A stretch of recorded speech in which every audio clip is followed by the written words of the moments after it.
Hello everyone, అందరికీ నమస్కారం. Welcome to our channel GK. ఇండియాకి ఇండిపెండెన్స్ వచ్చిన తర్వాత గవర్నమెంట్ ఏంటంటే కొన్ని కంపెనీస్ని నేషనలైజింగ్ చేయడం స్టార్ట్ చేసిందనమాట. అండ్ పబ్లిక్ ట్రస్ట్ ని తిరిగి పొందడానికి పబ్లిక్ సెక్టర్ అండర్టేకింగ్స్ అని పిలిచే కంపెనీస్ ని ఎస్టాబ్లిష్ చేసిందండి. ఈ గవర్నమెంట్ బ్యాక్డ్ కంపెనీస్ అనేవి ప్రైవేట్ బిజినెసెస్ కి టాప్ కాంపిటీటర్స్ గా మారాయన్నమాట. పబ్లిక్ ట్రస్ట్ ని గ్రాడ్యువల్లీ రీస్టోర్ చేయడం వల్ల గవర్నమెంట్ వాటిని అదర్ కార్పొరేషన్స్ కి సెల్ చేసి డబ్బు సంపాదించవచ్చు. దీనికోసం స్ట్రాటజిక్ సెక్టర్స్ లో వర్క్ చేస్తున్న కంపెనీస్ ని గవర్నమెంట్ ఐడెంటిఫై చేసిందనమాట.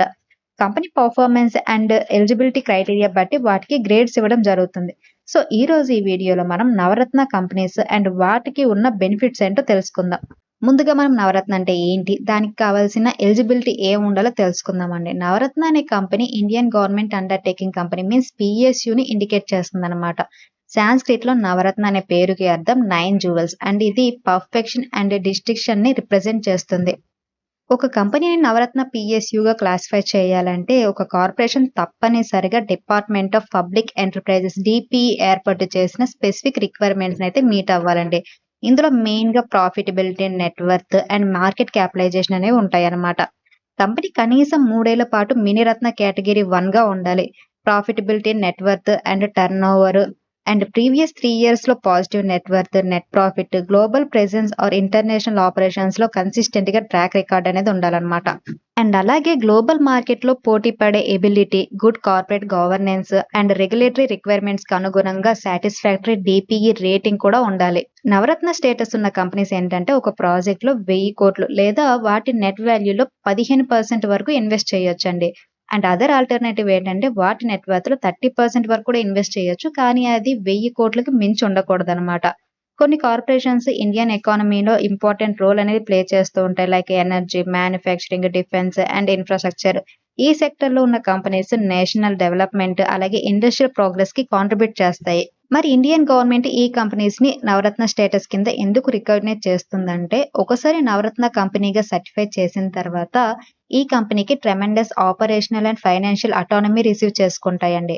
Investments, joint ventures and mergers వంటి ఆపరేషన్స్ కోసం ప్రీవియస్ గవర్నమెంట్ క్లియరెన్స్ ని పొందకుండానే డిసిజన్స్ తీసుకునేందుకు అలౌ చేస్తుంది, based on operational efficiency, competitiveness and autonomy. Navratna status ఈ పిఎస్యూస్ కి డిసిజన్ మేకింగ్ ఫ్లెక్సిబిలిటీని ఇస్తుందన్నమాట. నవరత్న స్టేటస్ అనేది modern management methods and operational ఫ్లెక్సిబిలిటీని ఎంకరేజింగ్ చేయడం ద్వారా పబ్లిక్ సెక్టర్ కంపెనీస్ కి సంబంధించి ఎఫిషియన్సీని అలాగే ఎఫెక్టివ్నెస్ ని పెంచడానికి యూజ్ అవుతుంది. డొమెస్టిక్ అండ్ ఇంటర్నేషనల్ కాంపిటేటివ్నెస్ ని కూడా పెంచుతుందన్నమాట. అలాగే ఇండియాస్ ఎకానమీ అభివృద్ధి చెందడానికి హెల్ప్ అవుతుంది. మొత్తం మీద నవరత్న స్టేటస్ అనేది పబ్లిక్ ఓనర్షిప్ ని కంటిన్యూ చేస్తూనే ప్రైవేట్ బిజినెసెస్ లాగా యాక్ట్ చేయడానికి మేజర్ పిఎస్యు కంపెనీస్ కి ఎంపవరింగ్ కల్పించే గవర్నమెంట్స్ పాలసీని రిఫ్లెక్ట్ చేస్తుందండి. ఈ మెథడ్ ఇండియాస్ ఇండస్ట్రియల్ ల్యాండ్స్కేప్ లో ఇన్నోవేషన్, గ్రోత్ అండ్ సస్టైనబిలిటీని ప్రమోట్ చేయడమే మెయిన్ ఎయిమ్ గా పెట్టుకుందనమాట. అండ్ చాలా మందికి ఒక డౌట్ ఉంటుంది, ఒకవేళ నవరత్న స్టేటస్ ఉన్న కంపెనీ బిజినెస్ అండర్ పర్ఫార్మెన్స్ చేస్తే నవరత్న స్టేటస్ ని డిగ్రేడ్ చేస్తారా అని. ఈ డిసిజన్ అనేది నవరత్న స్టేటస్ ఉన్న కంపెనీకి ఉన్న పొటెన్షియల్ కంటే కంపెనీ అండర్ పర్ఫార్మెన్స్ చేసింది అనుకోండి, దాని ద్వారా దీన్ని డిసైడ్ చేయడం జరుగుతుందన్నమాట.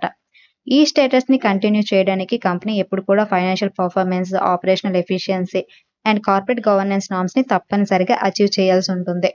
నవరత్న స్టేటస్ ఉన్న కంపెనీకి స్టడీ ఫైనాన్షియల్స్ లేకపోయినా, లేకుంటే గవర్నమెంట్ టార్గెట్స్ ని అచీవ్ చేయడంలో ఫెయిల్ అయినా ఆర్ సబ్స్టెన్షియల్ ఆపరేషన్ కన్సర్న్స్ ఉంటే మాత్రం అది నవరత్న స్టేటస్ ని లూజ్ అవ్వచ్చు.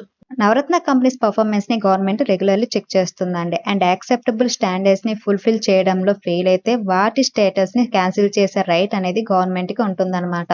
అండ్ డిపిఈ చీఫ్ ఒకసారి ఏం చెప్పారంటే ఇప్పటి వరకు డౌన్ గ్రేడ్ ని ఫేస్ చేసిన ఒక్క పిఎస్యు కూడా లేదు అని. స్టాక్ మార్కెట్ లో టోటల్ గా 19 నవరత్న స్టేటస్